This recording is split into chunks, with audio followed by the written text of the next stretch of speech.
minute tonight? I think we do, right? Do we got a PT minute? All right, sweet. Hell We got yeah, man. Players of the week. But we don't know anything about the players. Are we doing players of the week? They're back there. Nick? Yeah, do we got stats and stuff on them? I don't know. I'm going to have Mikey do it. You guys know more about it. We got stuff right here. Oh, word. Okay, cool. Dual meet. We'll just Wrestler. There's a wrestler. Ooh.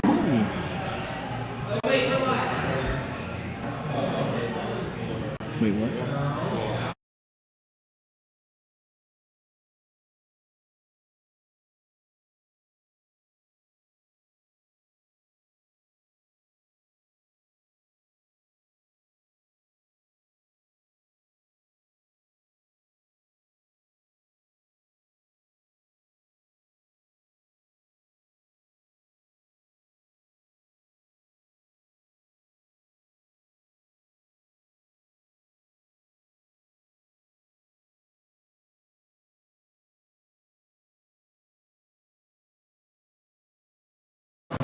And for those of you who haven't watched this embarrass ourselves for the last 60 seconds, welcome into this week's edition of 302 Sports Weekly. Patrick Arianes. I'm back on the show. Yeah, tonight. been out for a couple weeks. Nick Alessandrini as well. How are you doing? Tonight, once again, Mike Lang and Benny Mitchell joining us. Fellas, how you doing tonight? Oh, very nice, very nice. Wrestling season has begun for little guys. You get the little beard going for it? It's keeping you warm, ready to rock and roll. Well, tonight, ladies and gentlemen, we got ourselves an action-packed show. We're going to break down some state tournament brackets as well as some early round action in field hockey, soccer, and volleyball. We're also going to look at the other big football games coming up this week as well as last week as the regular season is coming to an end this upcoming weekend. Got big games coming up, state tournament impact, as well as the brackets being released Sunday afternoon. We'll have another pick segment when Jay comes back on here. Jay liked us to mention there's a new sheriff in town. There is. There's a new sheriff in town. I mean, and it's not me. I'll give you a little preview. It's not me. We'll have to wait and see who's in the lead. First time come since into the week segment. 2. Yeah, so First we'll have time to since wait week and 2. see. But we're also going to have our Buffalo Wild Wings Player of the Week coming in here. We're going to talk to him. We got 2 of them this week. We got last week's and this week, so we got 2 players of the week for you here today. We'll talk both of them about it there. But before we get to that, Nick, we're going to recap what we saw last week in our games of the week. Yeah, 2 great matchups. Obviously, Benny, we're going to start with you here today. You had a big matchup down south. Henlopen game of the week, Lake Forest visiting Woodbridge. How was it last weekend? It was, a 7-1 versus 8-0 game should be. Henlopen, share the Henlopen Conference on the line, and let's go ahead and let's get it rolling. Roll that beautiful bean footage. So let's get right to the video. Hey, it's going to be a short one tonight because it was a battle of 2 defenses in this game. Lake Forest came in allowing only 10 points a game. Woodbridge averaging a mere 5 points a game. 7-1 Lake Forest Spartans. The 8-0 Woodbridge Blue Raiders was a Henlopen Conference Friday night game of the week. Late second quarter, off play action, Dalton Purdue finds the Tyron Stones over the middle. Stones breaks the tackle, takes it to the end zone, gives the number 4 to the photographer, and gets knocked back when he goes for the congratulatory leaping bump to Ormond Sanders. That, my friend's like running into a brick wall right there. The clock was not the Spartans' friend as time expires before they can set up to spike the ball on third down. Woodbridge goes up 7-0 at the half. After a scoreless third quarter, Jaquan Massey takes the ball, gets skinny, squares up, heads into the end zone for 11-yard touchdown run. 14-0 Blue Raiders. Then it's Kenny Newton. He closes out the scoring for the night. This one, run off the right side. Newton takes the hit, spins left, spins right, lunges for the end zone. Touchdown. Woodbridge 21, Lake Forest 0. Dalton Purdue 5 for 13 passing with a touchdown, and he's a throwback guy. He played linebacker too. 5 tackles, 4 for a loss, and a sack. He was named the Louis Pizza Player of the Game. And Tyron Stones, he was the active elusive pass of the game. 2 catches for 50 yards, hauls in that 31-yard touchdown pass. 5 tackles, 4 for a loss, and helping the Blue Raiders to their 4th shutout of the season and a 9-0 record. And that sets up the Henlopen Conference Championship Friday night down in Delmar with the Woodbridge Blue Raiders and the Delmar Wildcats. That's fantastic. And you're right, Benny. You don't see many quarterback, linebacker combos. Probably since Troy Reeder, I think, is one of the last ones we've seen. His freshman year at Sally's, the old Tim Tebow effect. But that is impressive. There's no doubt about it. So that was one game. Of course, we had another game of the week, and you might have heard of these two teams before. Middletown Sallies. It was Saturday night. It was a key Division I battle here, and Mike, you're going to break this one down for us. Yeah. Big time game and a tremendous finish. A little wet at Brandywine High School, so let's wait till it started here. All right, you see Middletown there. This is Jaheim Wing up the middle. He can't stop when he goes in. And that was the second touchdown. Made it 14-0. Cavaliers. You see Earl Jones 259 go. Here's Moody with the fake. Dylan Moody goes to his left. He's got a wide open. That is James Johnson in the middle. And to the corner, touchdown. Sal's. They get to win 14-7. They're not done. You go later on in the half handle, Anthony Watkins up the middle for a touchdown. I think Watkins carried about 50 times in this game. He was busy. Tied up 14. That was the score at the half. Middletown came out in the third quarter, and I want to put their stamp on it. He's here. Here's Brady Davis. Hands off to Anthony Pepper up the middle. Driving and touchdown. Oh, I like that. Sound effects. That's what's coming. Broken play for Middletown. Davis goes the hand off. Can't get it to Nadir Smith. Man, he keeps himself 11 yards up the middle. Brady Davis touchdown. Dad was on top of the press box and pretty crowd pop. 28-14. South's come back. Moody gets his own fake. He's like, do that. Watch this. Run left side. Dylan Moody cuts back to the right. Boom! It's in there. 28-21. South's back in business. A lot went on between this. They got the ball back. 18 seconds to go. They're on their own 20-yard line. No timeouts. Here's the first play from the screen. Moody over the middle. Jack Kelly with the catch.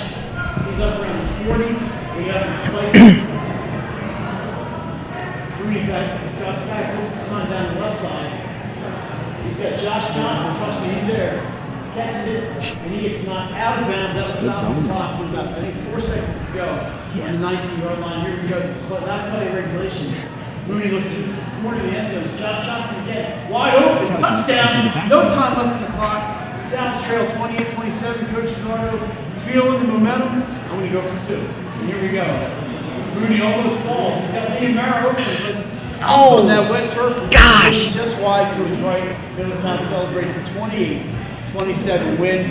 And so for the South, that may have some playoff implications. We'll talk about that a little bit later on. But a great game, great finish up at Brandywine High School.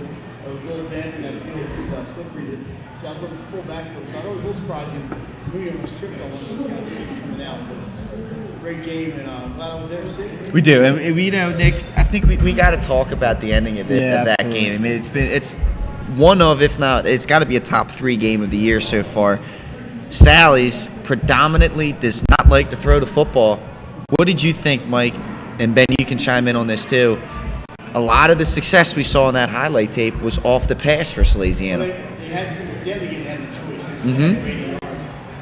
Which makes it even harder. 14 times against Hodgson last week when they got down and they moved the ball. They like to run. They had a great run for Andrew Watkins, and they have a couple of guys that back them up onto it. I'd like to see the ball. We got receivers, Luke Schneese, Jack Kelly. Yeah, They got kids who can catch. And Dylan Moody's got a nice arm. Yeah. You know, if you go to Sally's, you watch Sally's, you're going to see 3 yards in the cloud of dust. Whatever the surfaces, rubber pellets, whatever it is, that's what you get used to from your South. You know, they were successful. They were running off play, they're passing off play action. So when you got a Watkins, that just gives you another weapon to throw the ball. Because the play action seemed to be working well in that game.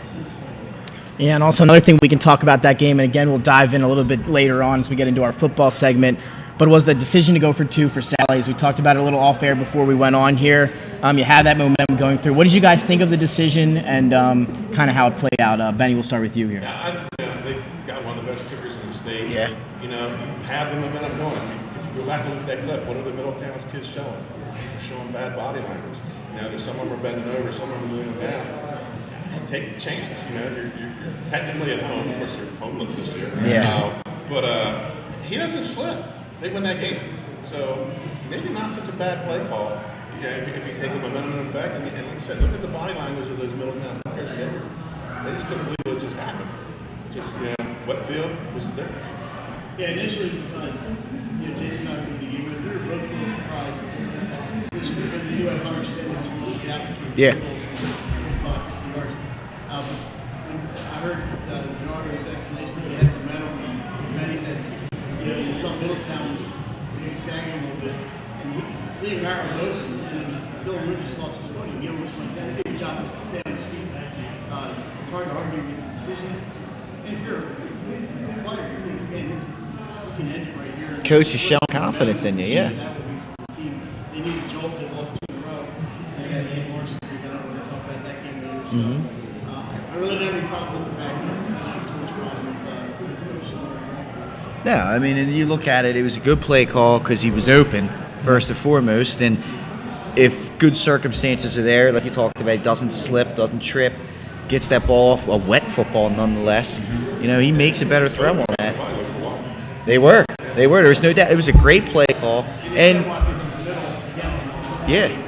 And the other thing is, yes, Hunter Simmons is one of, if not the best kicker in the state of Delaware, but there's 2 other important pieces there for that extra point. And when there's a wet ball in a muddy field and the conditions aren't ideal, anything can happen in that. So I don't mind it either. Yeah, absolutely. It was a lot of fun. Oh, yeah. Yeah. Instant classic. Yeah. I think the surprise and the people that are showing surprise maybe on social media is they were surprised that Bernardo did it. Yeah. Because it's not his deal. Not a style, Yeah, it's not his style. I think it just shocked everybody. I think it was very I agree. Yeah, and so maybe we'll see some more empty out of Sally's now as they get into the playoffs. That last drive, they emptied that backfield out. We'll see maybe if that's something teams have to prepare for as well as the run as we kind of creep into the playoffs here. So now we're going to take a short break. But when we come back, we're going to have a segment from our sponsor, Premier Physical Therapy. You'll hear from Andy and Tom coming up next. you don't have a segment? Unique Image opened for business in Wilmington, Delaware in 1979 with one focus, wowing our customers with great products and even greater customer service. 30 years later, we are still doing exactly that. Whether you're looking for marketing tools to promote your business, gifts for your employees or clients, or planning a special event, we're here with the voice of experience to help you every step of the way for your complete satisfaction. Visit our new showroom in the Mill Creek Shopping Center, 4577 Kirkwood Highway. Unique Image, you envision. The Hadley Group is your local real estate resource. Brian Hadley joined Patterson Schwartz & Associates in 2005. In 2013, Nicole Flora joined Brian, followed by Emma Burnett and Grant Jepp in 2014. That's when the Hadley Group was formed. Patterson Schwartz Associates offer you exceptional knowledge of local market conditions and a commitment to represent you honestly and professionally. So for your next purchase or sale, think the Hadley Group. Visit our website at thehadleygroup.re.com.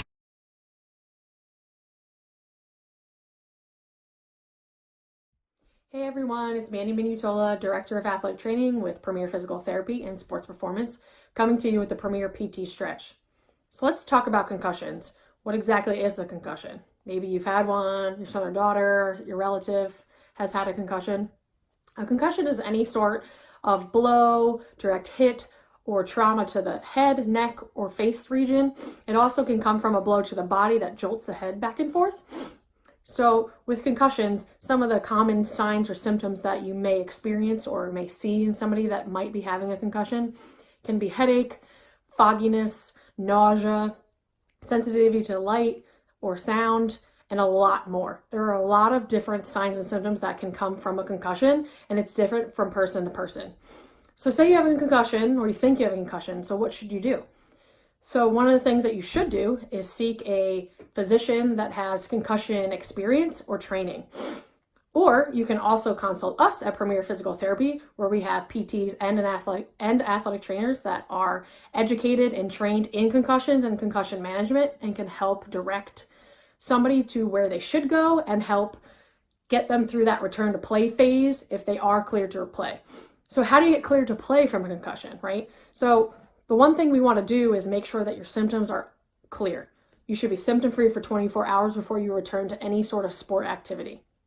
Now, your doctor will consult with you to determine exactly what your plan is going forward. But once you hit that phase where you are symptom-free for 24 hours, then you can work with your school's athletic trainer, your local physical therapist at Premier Physical Therapy, and we can help get you back to your normal activity. If you guys have any questions at all, are interested in more information on how we can help you if you have a concussion or someone you know that has a concussion, visit our website at www.premierptsp.com. This is Manny Minutola signing off on the Premier PT Stretch.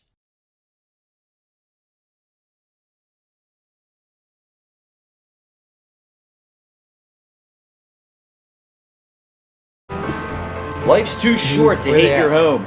Remodel your home with the pros voted Delaware's #1 home improvement company. Ferris Home Improvements has something for every homeowner at their new showroom on the corner of Kirkwood Highway and Harmony Road in Newark, Delaware. Explore products and layouts with the area's top designers. Touch and feel products that inspire your dream space. Ferris Home Improvements' pride in the details make them the area's best in roofing, windows and doors, siding, decks, kitchens, and bathrooms. Want a professional, no-pressure remodel? Go see the best at the Big Shamrock on Kirkwood Highway. Ferris Home Improvements. Quality workmanship from a neighbor you can trust. Get the assurance that your HVAC system is what you need with Ambience. Ambience provides you with over 25 years of experience in the heating, cooling, and plumbing industry. The team at Ambience Heating and Air Conditioning provides high-quality residential HVAC installations, maintenance, and repairs in new and older homes in the Delaware, Maryland, Pennsylvania, tri-state area. You may not realize it, but half of your energy costs go to heating and cooling. Make sure your energy dollars count and call us today for a free estimate. 302-239-HVAC. 302-239-4822. Get the assurance that your HVAC system is what you need with Ambience. Ambience provides you with over 25 years of experience in the heating, cooling, and plumbing industry. The team at Ambience Heating and Air Conditioning provides high-quality residential HVAC installations, maintenance, and repairs in new and older homes in the Delaware, Maryland, Pennsylvania, tri-state area. You may not realize it, but half of your energy costs go to heating and cooling. Make sure your energy dollars count and call us today for a free estimate. 302-239-HVAC. 302-239-4822. And welcome back in here, ladies and gentlemen, to 302 Sports Weekly, live from Buffalo Wild Wings here in the Christiana location. It's now time to talk with one of our Buffalo Wild Wings Players of the Week. Thanks once again to all the athletic directors who sent in nominations for this week as well as last week. And remember, just a reminder, each week, send in your nominations for the B-Dubs Player of the Week. It's much appreciated. So we're going to welcome here to the show, Week 8, the Player of the Week from then, Blaze Moyer from Cesar Rodney. Nice to meet you, sir, cross country. So let's give a little background on what you did last week. You went first overall in the dual meet against Smyrna back on September 25th, a time of 16 minutes, 58 seconds, and then you came in first overall at the Charlie Bell Hornet Invitational on September 28th, or is that October or September? Okay, that's what I thought. Time of 17 minutes and 7 seconds. And then Nick, he backed that up a couple weeks later. Yes, he did. Just kept the success going again all season long. Won the tri-meet on October 9th against Dover and Sussex Tech with a 5K time of 16:21. And this season has finished first in all 6 conference meets and 2 first-place finishes at the Charlie Bell Invitational and Lake Forest Invitational. And again, a pouring rainstorm on Wednesday. Blaze, you were able to win the 5K race also against Polytech with a time of 16:53. So rain or shine, Blaze Moyer, you continue to do it week in and week out. Just talk to us a little bit about how your season's going and everything like that, and how you're able to kind of find some success. Last season we didn't have the best weather, so it was nice to come back this season, open up with 2 seconds off my personal record. So we knew it was definitely going to be a good season. I had all my teammates running well. So, first race came, ran well, and we just trying to, keep trying to bring the success, and we went undefeated this season. Unfortunately, we just lost our conference meet, but we're looking to make that up at states and hopefully win conferences next year. So, it's been a good season, nothing to complain about. Records have been broken. We've all run well. So, it's been fun. I've enjoyed it. Absolutely. Now, personally, running was never in my background. So I'm curious to learn from you, what kind of mindset does it go into knowing you're about to hop on the track or the course and get a race in? What's running through your mind right before or the day of? I'm a big nervous runner. I personally run off of my nerves, so I'm always I have a great mindset going into the race, obviously, trying to win, But I'm a big mental runner. It's all in the head, really. It's a little bit physical, but mostly, just keeping a good mindset. But it's not bad to be nervous before a race and, just go out there and run your race is my mentality. Absolutely, and obviously we went through some of your accolades so far here. We just read them out loud, but I'm assuming you've been running for a little while now, maybe for years. How are you able to build on your success year in, year out? Maybe what are some tips you have for some young runners looking to get better each and every year? How are you able to build year in and year out off of your success to get to where you are kind of right now? Just never stop running. Obviously take breaks, but always work on running, on core. It's always the little things that a lot of those, guys that could be better than what they're running, it's little things when they miss. Just get distance in, on the workout days, give it your all out because the next day you'll most likely have a easy day. So our coach is great. I got to give a lot of props to Coach McSweeney and Coach Tucci. So, just work hard, I guess, is the biggest thing. Absolutely. So, obviously, a lot of different terrains, a lot of different courses you guys run across country. What is your favorite type of course or terrain that you've come across in your time running? I wouldn't say fastest times necessarily, but my favorite terrain is hills. I'm a big, I go after the hills. I attack them. A lot of those guys up north, they train on the hills. And so, I don't have hills to train on, obviously, down south. But, I just try and keep up with them on the hills. It's definitely a mindset, just go up with them. And so I definitely just always attack the hills. And I don't know, I've just loved running them ever since our Sally's invite our sophomore year. And then we ended up having states at Brandywine. So, just the hills have always been something I've enjoyed to run. And then we look down here, we saw rainstorm on Wednesday. We're still able to win that 5K race against Polytech. Now, going into a race like that, when maybe it's raining or storming, does that kind of change your mindset or kind of the way you run in a race like that? What kind of led to you getting that first place? Did you have to change anything up, I guess I should say? Not really, no. Just the only thing was it's raining, obviously. It's going to be muddy. But we've never had a race like that. So it was I know it was going to be a new experience. I was excited.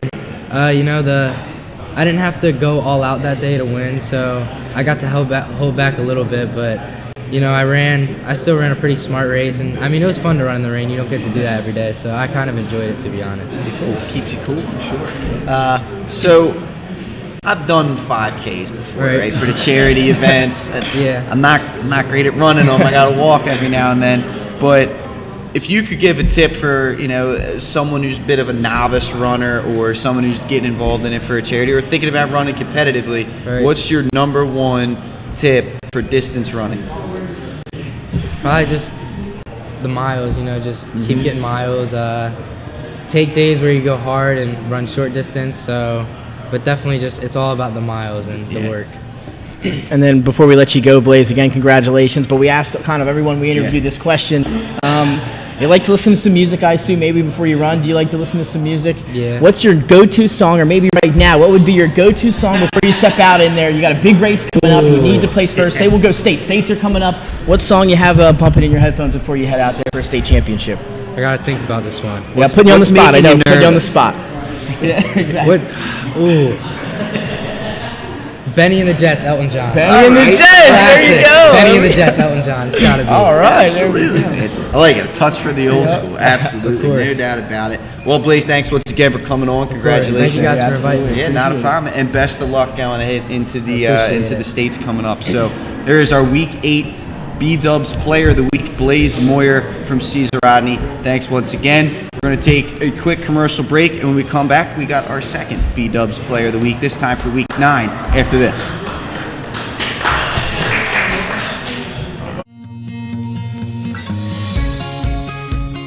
Hi, I'm Scott Kammerer from Solo Concepts. Solo Concepts is an award-winning restaurant group on the culinary coast with 10 locations.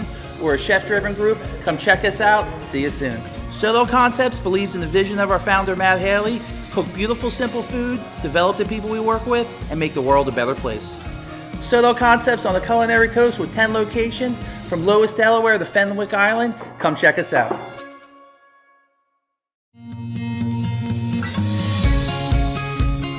Hi, I'm Scott Kammerer from Solo Concepts. Solo Concepts is an award-winning restaurant group on the culinary coast with 10 locations. We're a chef-driven group. Come check us out. See you soon. Solo Concepts believes in the vision of our founder, Matt Haley: cook beautiful, simple food, develop the people we work with, and make the world a better place. Solo Concepts on the Culinary Coast with 10 locations from Lois, Delaware to Fenwick Island. Come check us out. Whether you're planning to buy a home in 3 months, 6 months, or even a year, let me walk you through the process from start to finish and get your questions answered. I am a DHSA lender with down payment assistance programs or grant money. I can help those with less than perfect credit or those working on their credit. I'm also a local and always have been. So call 302-563-5599 or visit briansloans.com when you are ready to get started on your road to homeownership. Whether you're planning to buy a home in 3 months, 6 months, or even a year, let me walk you through the process we create. Unique Image opened for business in Wilmington, Delaware in 1979 with one focus: wowing our customers with great products and even greater customer service. 30 years later, we are still doing exactly that. Whether you're looking for marketing tools to promote your business, gifts for your employees or clients, or planning a special event, we're here with the voice of experience to help you every step of the way for your complete satisfaction. Visit our new showroom in the Mill Creek Shopping Center, 3577 Kirkwood Highway. Unique Image, you envision, we create. Unique Image opened for business in Wilmington, Delaware in 1979 with one focus: wowing our customers with great products and even greater customer service. 30 years later, we are still doing exactly that. Whether you're looking for marketing tools to promote your business, gifts for your employees or clients, or planning a special event, we're here with the voice of experience to help you every step of the way for your complete satisfaction. Visit our new showroom in the Mill Creek Shopping Center, 3577 Kirkwood Highway. Unique Image, you envision, we create. Unique Image opened for business in Wilmington, Delaware in 1979 with one focus: wowing our customers with great products and even greater customer service. 30 years later, we are still doing exactly that. Whether you're looking for marketing tools to promote your business, gifts for your employees or clients, or planning a special event, we're here with the voice of experience to help you every step of the way for your complete satisfaction. Visit our new showroom in the Mill Creek Shopping Center, 3577 Kirkwood Highway. Unique Image, you envision, we create.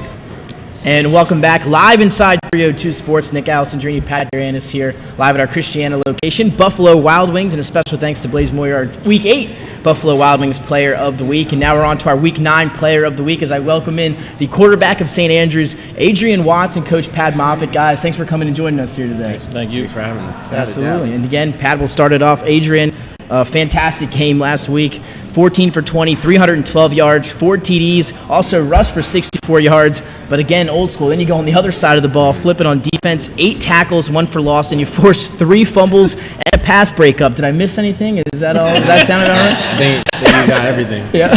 I mean, unbelievable stat line there. What was kind of working for you that going on that day? I mean, not really anything specific as far as I want to say preparation. I didn't really do anything different. But I feel like everybody, even the whole team, kind of came into that game. Even Coach said, during pregame, we were kind of down. It was an early morning game. Mm-hmm. I feel like coming out, before we came out for the game, Coach kind of told us we really had to pick it up. So I think that kind of played a big role in the whole team's success. You know, looking at this stat line, you don't typically see that. I mean, you're talking. This is like a Mike Vick. This is like a Cam Newton, a Lamar Jackson type stat line. Those kind of quarterbacks are athletes in general. Did you have anyone you looked up to growing up that you tried to mold your game after? I mean, I feel like those type of quarterbacks, mobile quarterbacks, are really the ones that I've always kind of looked up to and thought were more exciting to watch. So I guess really all the names you just named, really Cam Newton, Lamar Jackson, obviously playing now. I guess they're all really exciting to watch, and it's kind of fun to be able to pass the ball as well as run. And Coach, talk a little bit about the season so far for you guys in St. Andrews. Kind of what your goals have been, how you guys have been throughout the season. Talk a little bit about Adrian's gameplay and what he's been able to bring to the team this year. Yeah, our main goal is obviously just want to go out and be competitive. This year we've done a great job of doing that. Coming from where we were just in his freshman year, we've come a very long way. From that, and we've put something together where we're able to go out and compete every week and give ourselves a chance, which is nice to see. And obviously Adrian's a huge part of that. He's kind of a natural wide receiver, so to speak, and we actually had him slotted to play wide receiver, for us this year, and we made a switch, going into that first game of the year. I came up to him after practice one day and just said, hey, we think you give us the best chance to win at quarterback. Do you mind playing quarterback? And, typical Adrian response, he said, yeah, I'm cool with that. And, he hasn't looked back since. So, he's a big part in that. And, he just does so much for us on both sides of the ball that really puts us in good situations. We know, when the ball's in his hands on offense, we're in a good spot. And if we need a big stop on defense, he's usually that guy to step up and make it for us. Now, Adrian, you play both sides of the ball and you stand out on both sides of the ball. I don't want you to get yourself in trouble or anything here, but what side of the ball do you prefer? I mean, I'm not gonna lie, I really do like having the ball in my hands. Yeah. So I guess offense would be like what I enjoy more. But I really enjoy both sides of the ball, and I try to compete on both sides. Absolutely. Now, Adrian, also, are there any tips that you want to give any young players out there? Maybe some young athletes playing football about how they can get better. I know you have good work ethic and stuff like that. What is it going to take for them to kind of excel and kind of grow each and every year and get to the point where you and coach have gotten now here?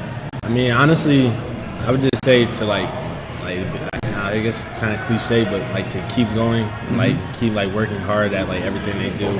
Just because obviously there's times in anything you do when you'll get frustrated. Maybe especially quarterback this year, I saw.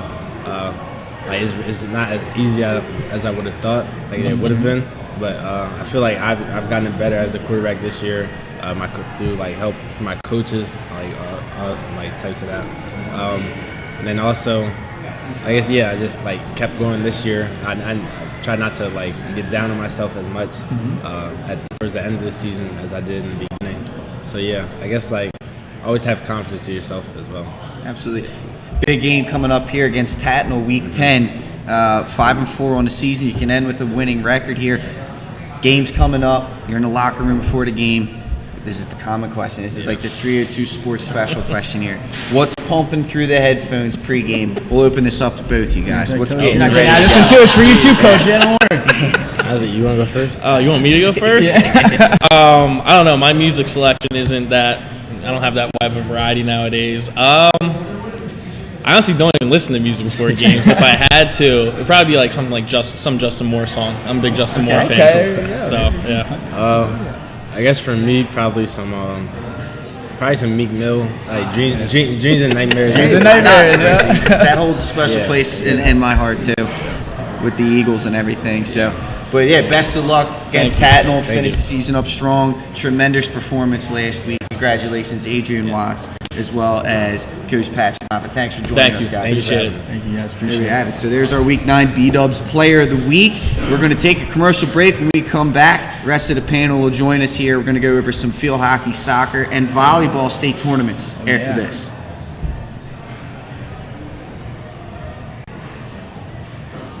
Bang. Unique Image opened for business in Wilmington, Delaware in 1979 with one focus, wowing our customers with great products and even greater customer service. 30 years later, we are still doing exactly that. Whether you're looking for marketing tools to promote your business, gifts for your employees or clients, or planning a special event, we're here with the voice of experience to help you every step of the way for your complete satisfaction. Visit our new showroom in the Mill Creek Shopping Center, 4577 Kirkwood Highway. Unique Image, you envision, we create. Unique Image opened for business in Wilmington, Delaware in 1979 with one focus, wowing our customers with great products and even greater customer service. 30 years later, we are still doing exactly that. Whether you're looking for marketing tools to promote your business, gifts for your employees or clients, or planning a special event, we're here with the voice of experience to help you every step of the way for your complete satisfaction. Visit our new showroom in the Mill Creek Shopping Center, 4577 Kirkwood Highway. Unique Image, you envision. From start to finish and get your questions answered. I'm a DHSA lender with down payment assistance programs or grant money. I can help those with less than perfect credit or those working on their credit. I'm also local and always have been. So call 302-563-5599 or visit briansloans.com when you are ready to get started on your road to homeownership. Whether you're planning to buy a home in 3 months. Hi, I'm Scott Kammerer from Solo Concepts. Solo Concepts is an award-winning restaurant group on the culinary coast with 10 locations. We're a chef-driven group. Come check us out. See you soon. Solo Concepts believes in the vision of our founder, Matt Haley, cook beautiful, simple food, develop the people we work with, and make the world a better place. Soto Concepts on the Culinary Coast with 10 locations from Lowes, Delaware to Fenwick Island. Come check us out. Your home, your community. It's not just where you live, it's where you belong. At Dover Federal Credit Union, we understand what it means to be local. We started here, and we're not going anywhere. We're as local as it gets, and we like it that way. We're not just a financial institution, we are the local credit union that you can trust. Local people, local decisions. Dover Federal Credit Union. And welcome back in, ladies and gentlemen, 302 Sports Weekly. Thanks once again to our special guests here, Blaze Moyer from Cesar Rodney, as well as Adrian Watts and Coach Pat Moffitt there from St. Andrews, the B-Dubs Players of the Week, as well as the physical therapy, the PT Minute there from Premier. Yep, so thanks to them. So let's hop right into it. Volleyball, field hockey, and soccer. State tournaments are underway here. We're going to start in field hockey. Mike and Jay joining us back here on the set. They came out Friday, the brackets did. Both Division I and II are stacked. So let's take a look. Special appearance right there. But, live look at the brackets here. Looking at the website, you can check it for scores as well as the updated bracket. Looking at the D1 bracket there, first round games coming tomorrow here, Mike and Jay. What kind of stands out to you for those games? Well, the big thing, and it's one of the questions, there's the Henlopen Conference North is half of the field. Mm-hmm. And not just half of the field, they're the one in, they're playing in each of the 4 games. Right. That's kind of where I was going. There's a possibility that it could be an all Henlopen North Final 4.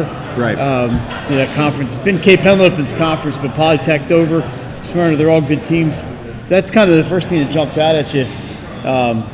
You do have 2 Flight 8 teams in there as well, which is a little bit unusual. Mount Pleasant and Concord getting in, which is kind of nice to see. So the Henlopen North is how it stuck out to me.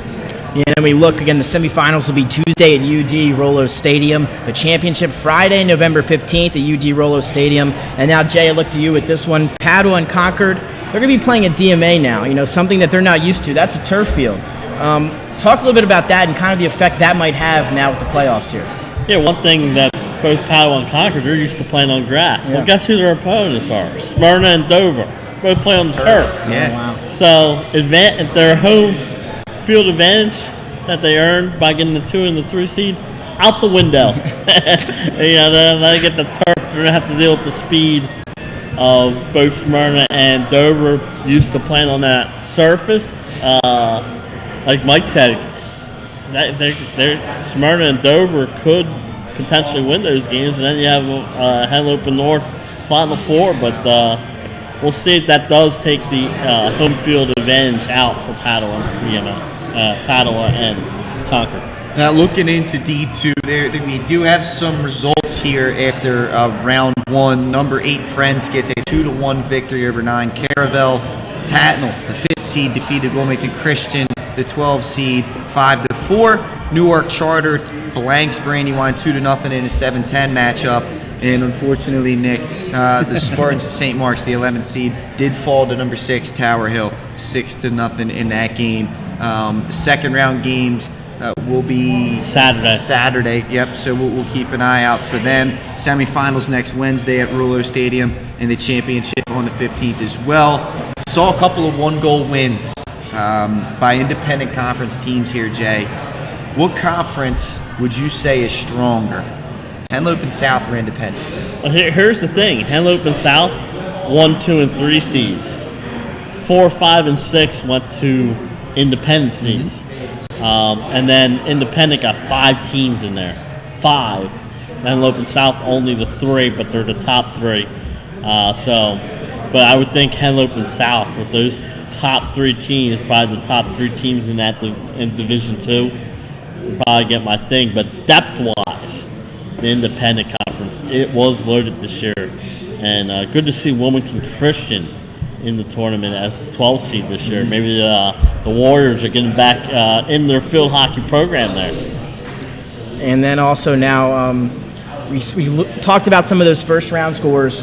So now, Mike, I'll look to you for this one. We'll start with you. What kind of maybe second-round matchup are you most looking forward to? You see some of those matchups there. Which one stands out to you that you're most excited about? I kind of like the Tatnall at Sanford.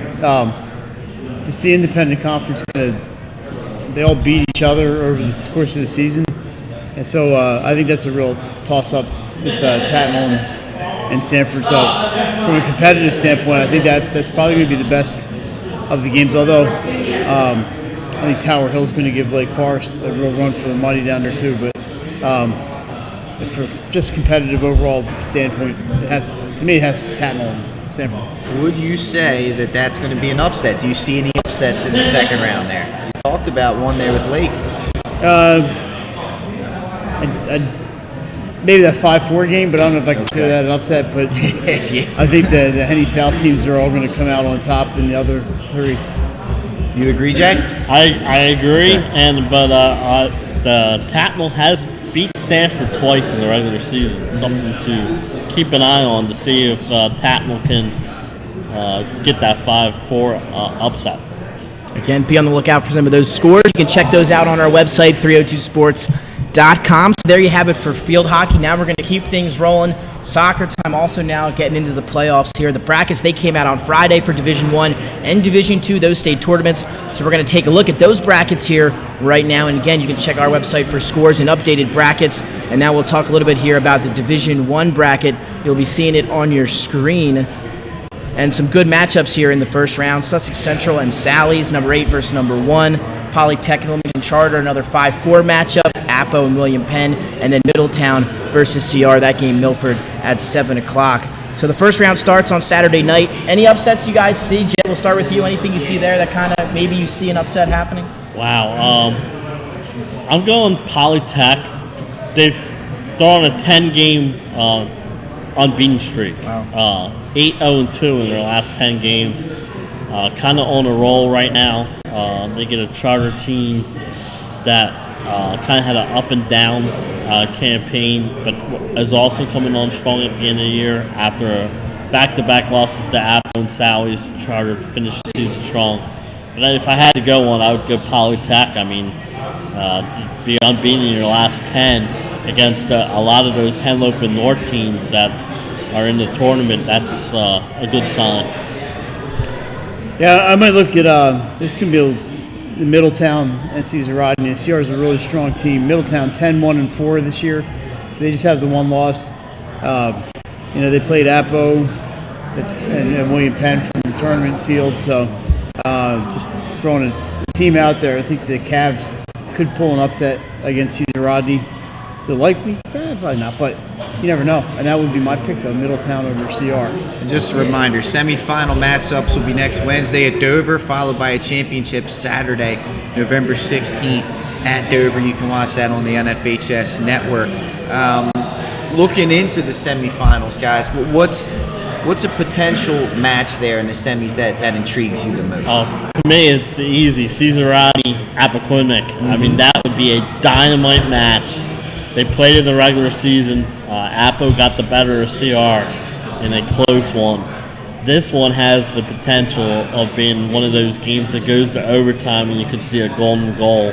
But I like that would be my perfect matchup in Division I semifinals. Well, if my first round upset were to come true, I'd love to see Middletown and Appo rematch, the neighborhood rivals, and kind of the upstart Cavaliers and the establishment Jaguars, and I think that would be kind of a fun match to see. A couple things would have to happen there, but I think that would be a good one to see. Absolutely. Now on to Division II. You'll see that on your screen here shortly. Some first round scores. Jay, you talked about this one. St. Mark's and St. Andrews, an 8 versus 9 matchup. St. Mark's ended up winning that. It was 1-1. They won in PKs, 9-7 in PKs. Jay, what time did you get home that night? We weren't there. That match ended at 11:45 in Dover, so I think the Spartans got back to the gym probably about 1 a.m. The question I have, Nick, were they allowed to come in late to school today? Because, they were out way past the bread time. Yeah, but they end up getting the win. The Spartans, they advance in PKs, and then number 7 Sussex Academy takes on number 10 Newark Charter. And they some great first round matches. That also went PKs. Same location, by the way. So that's what calls St. Mark's game to start late. Yeah, that's it's incredible there. By the way, first ever tournament win for Sussex Academy last night. Congratulations to them. They are the Ravens. I'm sorry, not the Ravens. They're the Seahawks. I believe they're Seahawks.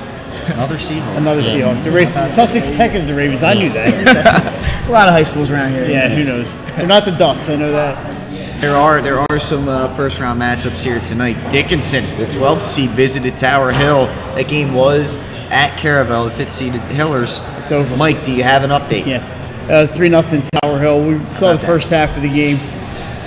It was 1-2-0 at halftime. Tower added a couple in the second half, with the Hillers are moving on. And Conrad, number 11 seed, will be visiting Brandywine. Yeah, that's also it's going on as we after. speak. We do not have an update on that, but second round matchups coming up November 9th there, Nick. There's some interesting matchups going on. Yeah, you take a look down at the screen here. St. Mark's, the Spartans will take on the number 1 seed, Archmere, at Smyrna. They got to travel again. That one at 7 o'clock. Tower Hill winner will take on Newark at Caravel at 7 p.m. And then Sussex Academy will take on number 2 Friends. They've been hot at Smyrna, 5 o'clock. And then the Brandywine winner gets Indian River, the 3 seed, at Milford at 5 o'clock. And again, the semifinals next Wednesday at Smyrna. Archmere winner versus the Newark winner. Friends winner versus the Indian River winner. And then the state championship, Saturday, November 16th. Mark that on your calendars. You can catch that on the NFHS network. And again, now, guys, we're looking down at some of the questions here. 2 first-round soccer matches went to PKs. We talked about it. How'd you like that? Do you see that maybe happening in some of these other playoff matchups coming down here as we get later on in the playoffs? Yeah, I mean, the thing is, you know, eventually you're going to have to decide a winner. I was talking about this earlier, maybe kind of like hockey does. Maybe second overtime, you start pulling some players off the field, and maybe go 7-on-7 and try and free up some more space. Yeah. You hate to have your season end on penalty kicks, but unfortunately you run out of time. You can't play these. And the thing is, that Division II tournament, it's stacked this year. There's so many competitive teams that you can see why they have gone to 2 games that have been penalty kicks. It wouldn't surprise me if we see penalty kicks later in the Division II tournament. Give me a second round matchup you're looking forward to seeing real quick before we move on to volleyball. Well, I'm going to have to I'm going to stick with the Catholics here. It's St. Mark's and Archmere. It's a rematch of the regular season. Archmere's been so good this year. They had 11 straight shutouts at one point. They gave up 6 goals all year, 3 of them to Salesianum last week. So they gave up 3 goals in 14 games. St. Mark's doesn't generate a lot of offense. So it'll be interesting to see if they can capitalize on any opportunities they get against the Hawks. In Archmere, you got a lot of talent in that team, led by Andrew Rosenbaum. They have not forgotten their loss last year at Friends, and I think Archmere's got a single purpose in mind. But I think Saturday night I'm going to be there down in Smyrna. It should be a good one. Archmere and St. Mark, green and green. Absolutely. So, Jay, do you have one? I'm looking forward to that Tower Hill Newark matchup. Tower Hill's had a great year. Newark, they moved down to Division II this year, and all they did was win, and they get the 4 seed. I think that's an interesting matchup, and one that could be one of those ones that goes to overtime and potentially penalty kicks. How about that? So let's switch gears. Let's get to volleyball here, Nick. Already in the semifinals of this one. Tomorrow night they'll be played at St. Mark's. The surprise team of the tournament so far here, the 24th seeded Friends, the Quakers, finding themselves in a Final Four. They'll be facing number 4 Padua at 8 p.m. And then number 2, St. Mark's versus number 3, Urson will start that one off at 6 p.m. with the state championship coming Monday night at the Bob, 6:30 p.m. on the NFHS network. Let's start it. How does Friends keep pulling off the magic? In 5 sets, nonetheless. Do they have anything left for tomorrow night? Yeah, we're going to find out, aren't we? They Yeah. played they played 3 straight 5-setters. 15 sets. Unbelievable. They played a lot of volleyball. You know, there's no real superstar in the team like they've had in the last couple of years. They play great team volleyball, and they have a lot of girls that you've never heard of. I mean, players like Jaden Elliott, Navi Carrion, Jocelyn Nathan, Kayla Farley. I hate to leave anybody out, but there's a lot of talent in that team. They started 2-6. They've won 11 straight. Unreal. Do they have the legs tomorrow night? No, they're playing Padua, who also went 5 sets and 5 long sets last night. And 2 straight 5 sets for Padua. Yeah, so we'll see. It's going to be interesting to see. Like almost, you have the names at Padua and kind of the no names at Friends. I don't know if they're going to have enough to go tomorrow night, but I picked them in the first 2 rounds, so I really haven't doubted Friends yet. So I wouldn't put anything past the Quakers. They're a smart team, and they play well as a team. It's very similar to the Conrad run from a few years ago, I feel like. They had a deep run in the playoffs like this. Right, yeah. Then, like you said, it kind of, what I like to say is playing with house money. No pressure, 24 seed, not expecting much. We saw last night, Mike and I got to see 1 set. Newark Charter looked like a top seed that was playing a little tight, especially in that first set. Hitting errors that we normally don't see Newark Charter make. Friends was much more relaxed, like nothing to lose. They take that mentality into tomorrow night with all the pressure on Padua to get back to the state final. You can use that to their advantage. And then, Mike, you talked about it, Padua, 5 sets again and again for them as well. Jay, what was kind of, or Mike, you talk about it, what was kind of the key for them in that win over Archmere? The key was, well, they got, first off, I want to mention Mackenzie Subject, the junior. They're missing Michelle Kazicki, who's out with an injury for the season. And she's huge on defense, like unbelievably big part of their defense. And Mackenzie really stepped up and kind of took that role over, but also on offense. She led the way last night. They got great play from Jess Mullen and from Grace Palape, Jackie Barnett, lots of hitters. And they were all over the floor playing defense, not just the defensive specialists, but players like Mullen, who was all over, diving all over that play, all over the place. You know, they played so well defensively last night, and every time they needed a big hit, Mackenzie Subject was there. I think she really was the leader last night for them. So, you know, they bounced back from what really could have been a catastrophic injury for the team. And I'm happy for them. It's good to see them back. They haven't won since 2013, so they're looking for a nice to break that streak. Absolutely. So wrapping this one up, semifinals. Can they live up to the 2 quarterfinal matchups that we saw at St. Mark's last night? Yeah, that's gonna be tough. I mean, there was 10 sets at St. Mark's last night. It ended after right around 11:30. But they were long sets. Like Mike said, the Padua match, it was 25-22, 25-23, 31-29, 28-26. I mean, they're all high-scoring sets. Fred's Newark Charter, not as much. I just don't know if I see 2 5-setters tomorrow night. I think we're going to get a couple 4-setters tomorrow night. I go 4 sets in each match. But I think the match intensity are going to match those 2 matches that we saw yesterday.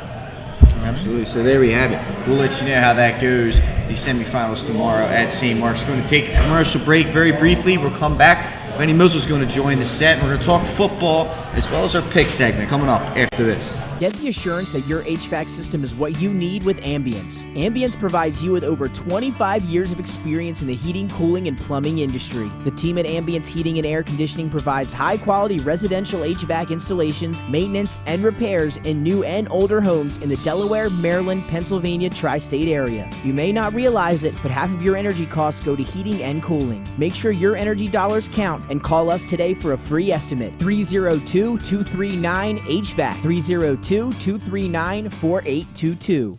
Your home, your community. It's not just where you live, it's where you belong. At Dover Federal Credit Union, we understand what it means to be local. We started here, and we're not going anywhere. We're as local as it gets, and we like it that way. We're not just a financial institution. We are the local credit union that you can trust. Local people, local decisions. Dover Federal Credit Union. The Hadley Group is your local real estate resource. Brian Hadley joined Patterson Schwartz & Associates in 2005. In 2013, Nicole Flora joined Brian, followed by Emma Burnett and Grant Jepp in 2014. That's when the Hadley Group was formed. Patterson Schwartz Associates offer you exceptional knowledge of local market conditions and a commitment to represent you honestly and professionally. So for your next purchase or sale, think the Hadley Group. Visit our website at thehadleygroup.re.com. The Hadley Group is your local real estate... No way, I'm in first place now. There's a new sheriff. No way, I'm in first place now. I'm going to enjoy this. No way. I even got a speech prepared. I like that you're into it, man. Yeah. I'm just surprised as anybody else that I'm in the lead. So I figured I would take advantage. 2 points out of first couple weeks ago. All I know is he keeps coming in and out of here. It smells really good. Dover Federal Credit Union. And welcome back in, ladies and gentlemen, to 302 Sports Weekly. We're going to wrap this thing up. We're going to talk a little football here and get into our pick segment. Benny Mitchell joins us back on here. Top 10s flashing up on the screen as we enter the final week 10 of football season. They're not going to flash up on the screen. I apologize. I don't ever mean to lie to our viewers, but I must have right there. But Yeah. so they had Nick Halliday from the Distance Reveal show coming up on Saturday. Sunday. We'll talk about it though. I'm lying again to you, folks. I apologize. Third time's a So, charm. here we go. That's Rusty. He's been off for a few weeks. Jason, Benny, Mike. Division 1. Yeah. Playoff picture. How do we see this thing ending up? I'm not the points guy, so I'll let these two talk about points. You can start. There you go. Wow, this is, well, we know that Smyrna is the Henlope North champ, so they get in. Hodson's in, that's locked. Middletown's a lock. Sussex Central's a lock. Now comes the fun part. Salesianum, St. George's, Concord, Dover. Yeah. Well, guess what? St. George's and Concord play. Winner. Well, if it's Concord, they're Concord in. wins, they're in. They're in. There's no question about it. St. George's, on the other hand, it could be a tie with the Dover and Sally's. And It could come down to a committee vote.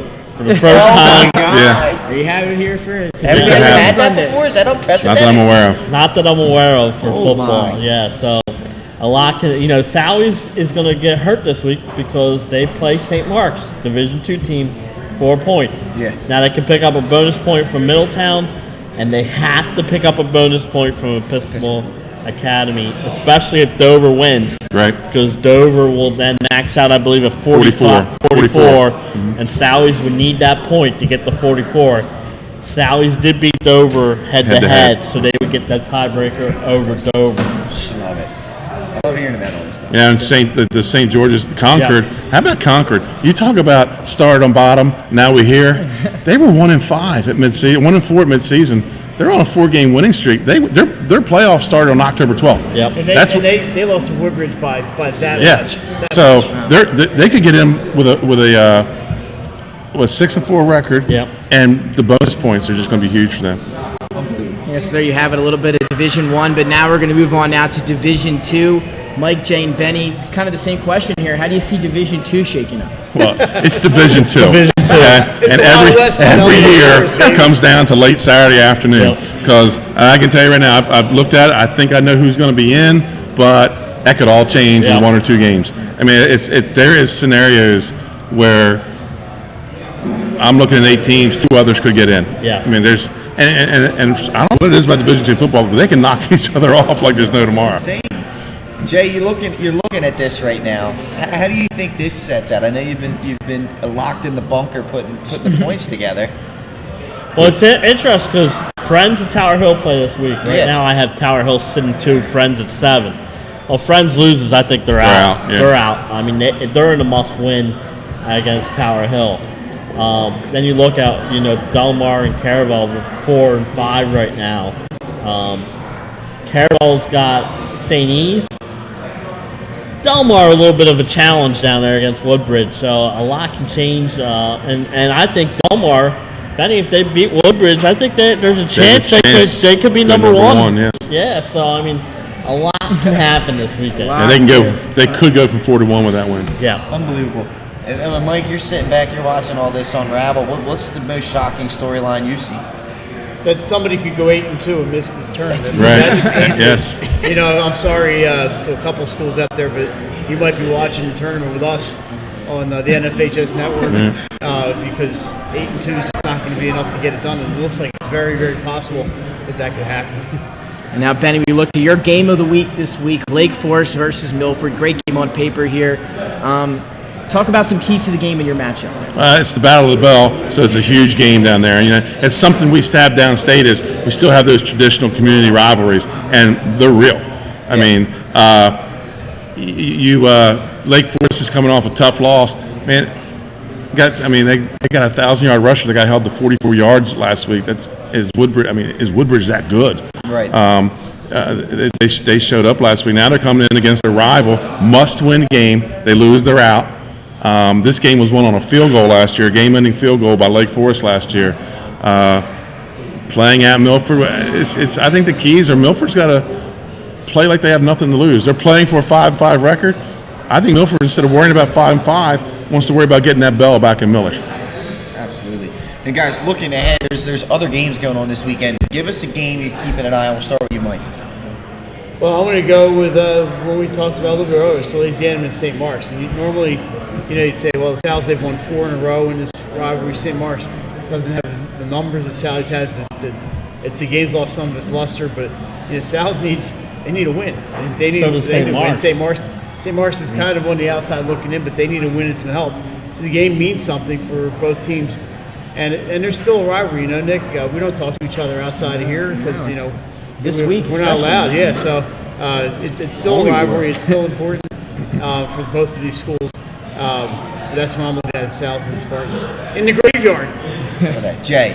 I'm going to go St. George's Concord. I mean, it's a Saturday morning, 10:30 kickoff. It's going to be cold, and it's for most likely a playoff spot. Concord wins, like we said, they're in. St. George's might need some help, but doesn't get any better than that. And it's a Saturday morning, old style football. It's going to come down to defenses. I'll talk about it later in the pick segment. Benny. As far south as you can go in Delaware. The town too big for one state. Delmar. It's the 61st playing of the Kiwanis Cup Trophy game. Woodbridge and Delmar. 7-2 versus 9-0.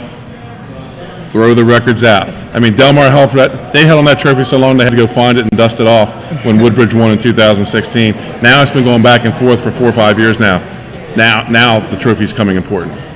Hey, you got a state championship. You do not have a Kiwanis Cup. I do not have a Kiwanis Cup. Right. I do not have a Kiwanis Cup. We did beat Delmar though, so we could have took it if we wanted. Right. Find it. Never played. Dust it off. Yeah, they held that thing for like 15 years. And again, we're just going to stick here, keep it rolling. That's your football segment, and we'll talk a little bit about that more now because it's time for our pick segment where we pick 5 games each week, and then the winner at the end of the season, big-time bragging rights, we'll pick 4 of the same games, and then we're all going to pick a game of our choice for our 5th game. Let's look at the current scorecard here after Week 9. New leader in the house, new sheriff in town, and that guy is Benny Mitchell, riding high with Delmar's big field hockey win. 83 points to sit atop the lead. Benny, how you feel? The only way I can describe this is, after being in the basement for so long, and each week took Pat out first, took Mike out, took Nick out, and last week I took out Jason. And I just have to go to the words of my favorite contemporary poet and philosopher, James Todd Smith, better known as LL Cool J. Don't call it a comeback. I've been here for years, rocking my peers, putting suckers in fear. Unbelievable. Ladies love Cool James. That's it. Cool James. Unbelievable. So you we'll gotta, see. you gotta clap it up. Absolutely got to. And Started on bottom, now we're here. So we'll see if we can keep that rolling. He sits atop the leaderboard right now. Jay, he's 3 points behind him. I'm in third with 75. Pat 72. Mike might be buying dinner unless you make a comeback this week. You're sitting there at 67. Let me quote the Lindsey Buckingham. I think I'm in trouble. Unbelievable. Well, we're football heavy this week, fellas. We have some bonus field hockey and soccer state tournament picks. So with that being said, we'll get underway. Start with some football here. Possible winner might make the Division I state tournament in this matchup. We talked a little bit about it already. St. George's Tech, they travel to Concord. Early morning matinee kickoff. Mike, who you got? I got the Raiders because I live around there and those people know where I live. They play great defense. They're at home. They need the win. Raiders. I'm counting on you to score some points. 22-13 for the Maroon. And Jay, what do you think? Old-fashioned football in the cold. It's going to be one in the trenches. Concord 14, St. George's 7. Ooh, how about this? I think he's reading my notes. Concord. Like I said, tournament began October 12th. The cold, early Saturday morning game plays right into the hands of the Raiders defense. Comeback story of the season, 1-4, 5 straight wins, make it to the tournament, and I'm also taking Concord 14-7. Nick? I'll go next. Yeah, okay. Well, we know a few weeks back we had a William Penn versus St. George's in the pick segment. Everyone went with William Penn. I went with St. George's. Paid dividends. We're going to have similar things happening right now. Everyone's going. Of course, we don't know Pat to be determined. Concord. I'm going to go St. George's 14-13, trying to make up some ground here. St. George's, they're going to put a battle, right? yeah. The Coach Wilson gets his team prepared. Concord may be one of the best stories I've seen in a while. They were a cellar dweller for years after the two brothers that went the Roberts left. They're back this year. I think they finish off this miraculous run that they've been on. 20-7. Concord gets They got the big Mo going right now. They do got the Mo going. That's a big thing in football. There's no doubt about it. Let's keep it there. Henlopen south to go back down into Benny's neck of the woods here. We talked about this game. Woodbridge Delmar, right? That battle for the trophy down there. Start with you, Benny. You're the most familiar with it. Kiwanis Cup Trophy game it's a real thing. Jason, we talked about this game before. Not only is it for the Henny South title, for possibly a top seed in the state tournament, it is for the Kiwanis Cup Trophy, and that is a real deal. 61st playing on this game. These two communities, especially since now it's hard to keep hold of that thing. They've been trading it back and forth. It's Delmar's turn to win. But I'm taking Woodbridge, 21-7. Sorry, let's go, Jay. You're next. Well, like Benny said, a really important game. Woodbridge looking to go 10-0 on the season. I think they get it done on the road. 20-14. 20-14. Mike, what do you got? I like Woodbridge. They score a lot of points. They do want to. Everyone's finished perfect. I think they want to go down to Delmar and steal the cup and or keep the cup, I guess, right? They'll be keeping it, yeah. They're going to put up some points. 34-24.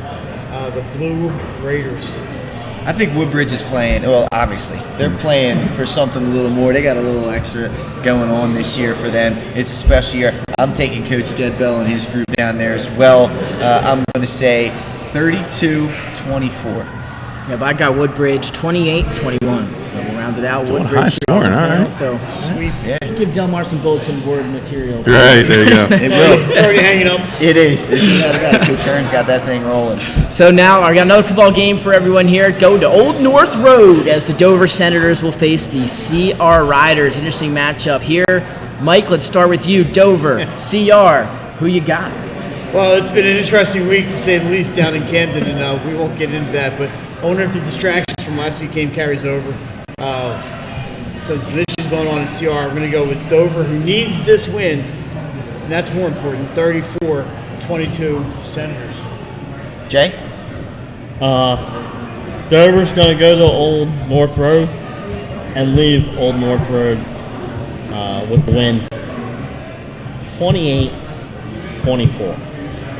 Okay, let's start by calling this by its proper vernacular. Let's do this. It's the Civil War. There you go. It is. I like that. It's known as the Civil War. But the Riders, they've had trouble stopping the big plays this year. Dover is playing for the last spot in the DIAA state tournament, and they have Javon Peace, who is a big play threat every time he touches the ball. I'm going to take you back to 2013, though. 2013. Caesar Rodney comes in at 6-2. Dover comes in at 8-1. Big time favorite in this game, averaging 35 points a game. The games for the Henlopen North title, though. In Camden, Caesar Rodney, they shock everybody. The Riders win 42-18. That's what this rivalry is about. It's intense, but Sierra's had a long, painful season. They're very hungry, but I'm taking the Senators 35-24. Oh, who was that one team that beat Dover in 2013 when the record was 8-1? I don't remember. Oh, yeah. St. Mark's Park. But then lost to them in the playoffs, right? Was that the same season? Did you lose in the playoffs? No, we didn't know. We didn't know. All right, because that year, that's who Dover beat in this because that was the Sallies. That was the Reeder Godwin state championship game, wasn't it? Yeah. How about that? But anyway, I'm going to go ahead and take Dover in this one. I think they win fairly large in this one. I'm going to go 42-24. All right, I'm going to go 28-21 Dover. Let's finish this thing off here, guys, with I believe final football game. That's what I meant. Diamond State Conference game. DMA, Conrad, right down the street from each other. Mike, lead us off on this one.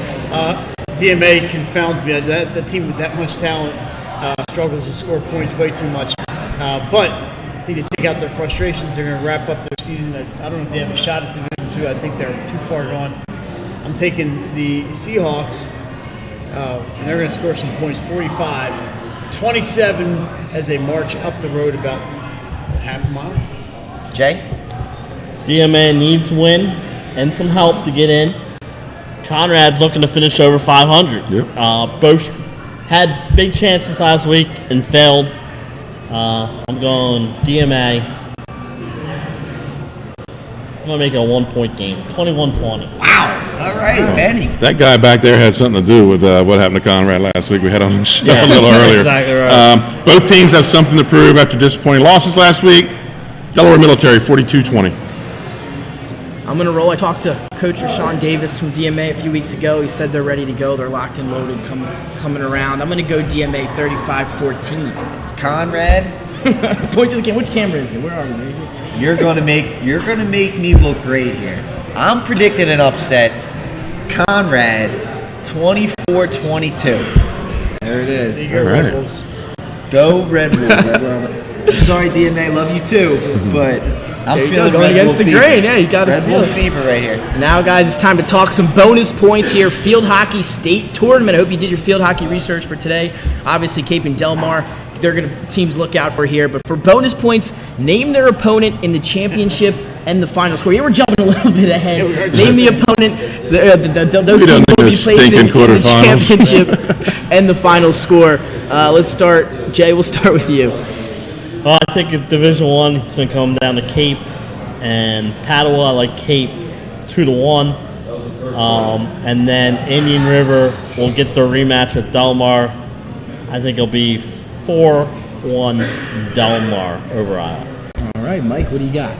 I believe I had Padua, and I think it was a 2-0 score.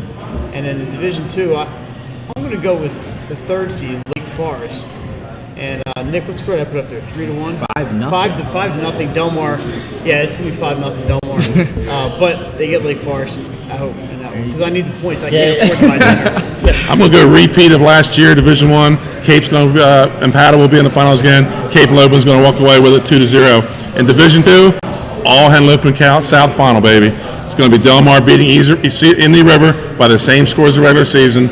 Delmar 4, Indian River 1. So it's going to be tough for me to make up some points here with you, Benny, leading here, because I got Cape over Padua, 3-1. I got to hit these scores, and I'm going Delmar over Indian River, except 5-1. I'm going to stretch it out a little bit more this time around. I got to catch up too, right? So I'm going Cape Concord, and I think Cape gets a 4-0 win in that one. I'm going out on the limb on that, and then I think that Lake Forest makes a run here and gets in against Delmar, and Delmar does get the win 3-1 in that one. All right. Now our last chance here to get bonus points. Soccer state tournament has started, and again, bonus points are up for grabs here. Division 1, Division 2, state champion. You got to pick the state championship game, the winner, and the score from each championship game. So if you guys got that, we'll start here. Jay, you seem like you're ready to go. You know who you're talking. Who you got for us, Jay? Talk to us. All right, I'm going rematch in Division 1, Slasianum against Apo. I think the score's closer than many people think. Going Sally's 2, Appoquinimink 1, and then Division 2. It's going to come down to Friends and Archmere. This one's going to go to overtime. Ooh, okay. And last year, the Quakers lost in overtime to Caravel in the state championship game. This year, they get it done. Oh! They beat Archmere in overtime, 3-2. Quakers party. Let's see. Mike, on to you. What do you got? Here, Nick. I don't have a microphone over here. All right, here we go. Is it my turn? Yep, it's your turn. All All right, here we you. go. Division 1, I get the upset special. I got Middletown making it to the final. They're going to lose to Slasianum 4-1, but we're going to see the Cavaliers in the final, I hope. And also in Division 2, I've got Friends in Archmere, but I've got the Hawks coming out on top, and that one's going to be 3-2. And it'll be party time in Claymont, baby, and I'll be there. Benny, what do you got for us? Great minds think alike, I guess. I think you have to go in Division 1. You have to go Apo, Slasianum. Tight game, but I have Sally's winning it 2-1. Division 2, Archmere gets in out of that top bracket, but Friends comes through tested. That's the gauntlet in the bottom bracket. Friends comes through tested, no overtime. Wilmington Friends 3, Archmere 1. Well, it's always like 40 degrees out or 35 degrees out at the soccer final, so regulation is fine. Yeah, agreed with that. I'll go D1 pick Sally's. Again, Sally's Apo. I think Sally's wins 1-0. I think it's a low-scoring game. They get to win 1-0. I like that. Division 2, I agree. You got to go with Archmere. You got to go Friends. I think Rosenbaum has himself quite a game on the big stage. 3-1 Archmere goes home with the championship. Benny said a great minds think alike. Me and you were thinking alike right now. Sal's over Apo, 1-0. Archmere over Friends. Give Friends another goal, 3-2 Archmere. They get the win there. How hard is it for a St. Mark's guy to say Sally's wins? I mean, did I say that? tough, yeah. You did. Whoa, must have been a slip. I can't. I don't know. I have to watch the tape. I have to watch the tape. Rob DeMacy gave me some St. Mark's swag. Oh, I'm yeah. getting kicked out of the Alumni Association. Well, now I believe lost it's our that flag time. here. Are we going to roll the tape So here? we're about to roll up the top 5 place game in our Alias Group Genuine Connection of the Week. As soon as we get it up and rolling on the TV screen here. We're going blind. We're doing it blind, ladies and gentlemen. We're going to do it blind. There we go. All right, here we go. The top 5. Top 5. Here we go. I'll start us off here, Nick. Number 5. It's going to come from Dylan Mooney. It was our game of the week last week. Salesiana Middletown.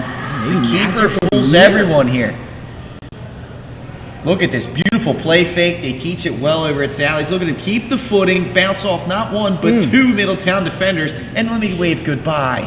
Unfortunately, Salesiana would take the loss in this one on the 2-point conversion fail. Braden Davis, Pat, we had a chance to catch him up close and personal in that matchup with CR. Again, he's going to do it here. Check out a little belly read here, fakes the give, has the whole Sally's defense fooled, and he's going to walk into the end zone very nonchalantly, give him 6, another score for Braden Davis. Eager to see where he'll be at in a couple years. Nice mesh point there. Jaquan Massey from down under there in Woodbridge. Watch this young man. He'll make one cut, make one man miss, 2 men miss, 3 men miss into the end zone. Touchdown Woodbridge. They got the 21-0 victory in that one. On to number 2, Dalton Purdue to LaTyron Stones. You saw a little of this earlier. Check this one out. He's going to drop back here, right across the middle, splits the defenders, give him a 3rd broken tackle, and into the end zone. Pat just said a big-time win for Woodbridge. An even bigger matchup for them this week. That is true. Belly bump especially there. Here's Dylan Mooney to Joshua Johnson at the end of regulation here to get him in a chance to tie or win the game. Look at him thread the needle in the back of the end zone. The fans are going wild. This place must have been jumping. What a throw. What a catch. Beautiful job there by the Salesianum. right there, What a Mooney to game. Johnson. Maybe the game of the year. It this may past be. week. It may end up being the game of the year. And then, of course, we got our alias group, Genuine Connection of the Week. And we're going to roll that footage here now and take a look at it. Where are we going with it this week, fellas? Where are we going this week? It gets awarded to the top pass play or assist. And, of course, we got to go Purdue to Stones. Are you kidding me? Oh. Benny Mitchell loves this. He wants to see this chest bump one more time. Here he goes, and boom, there's the real connection. Let me tell you something. If Ormond Sanders was coming at me, I'd step aside. Unbelievable. So there we have it, our top plays or Genuine Connection of the Week. Make sure to tune in on Sunday. What time? 1? Where we will I think we're talking 1 o'clock, the tournament reveal and preview for the football playoffs. So we'll keep an eye out for that. Also, I believe this weekend we have CYM championships we're going to take a look at. Sunday night on start at 5 o'clock. There we go. Either St. Mark's or Carabel, but depends on the weather. Absolutely. As well as our high school games of the week. We will see you then. Ladies and gentlemen, have a great weekend. Be safe. Enjoy the playoffs. Playoffs? Talking playoffs? Playoffs. Paint Doctor, making house calls for your sick walls. Richard C. Edwards Jr., the owner of Paint Doctor, started it all in 2002. Paint Doctor prides itself on its personal yet professional approach to working with customers and holds itself to the highest standards with all projects. The Paint Doctor staff follows one main objective when performing our services. Customers and their homes are treated with the utmost respect. Our workmanship and quality of personnel is demanded at every step of the project. We treat your home as we would expect someone to treat ours. Preparation before painting is paramount. Just open the door and we will handle the rest. Paint Doctor also believes in a strong community involvement as well by supporting several local sporting teams, leagues, and schools. Paint Doctor services include interior and exterior painting as well as carpentry. Please visit our website at paintdoctorpainting.com for information or coupons to help with your next job. Paint Doctor, making house calls for your sick walls. Richard C. Edwards Jr., the owner of Paint Doctor, started it all in 2002. Paint Doctor prides itself on its personal yet professional approach to working with customers and holds itself to the highest standards with all projects. The Paint Doctor staff follows one main objective when performing our services. Customers and their homes are treated with the utmost respect. Our workmanship and quality of personnel is demanded at every step of the project. We treat your home as we would expect someone to treat ours. Preparation before painting is paramount. Just open the door and we will handle the rest. Paint Doctor also believes in a strong community involvement as well by supporting several local sporting teams, leagues, and schools. Paint Doctor services include interior and exterior painting as well as carpentry. Please visit our website at paintdoctorpainting.com for information or coupons to help with your next job.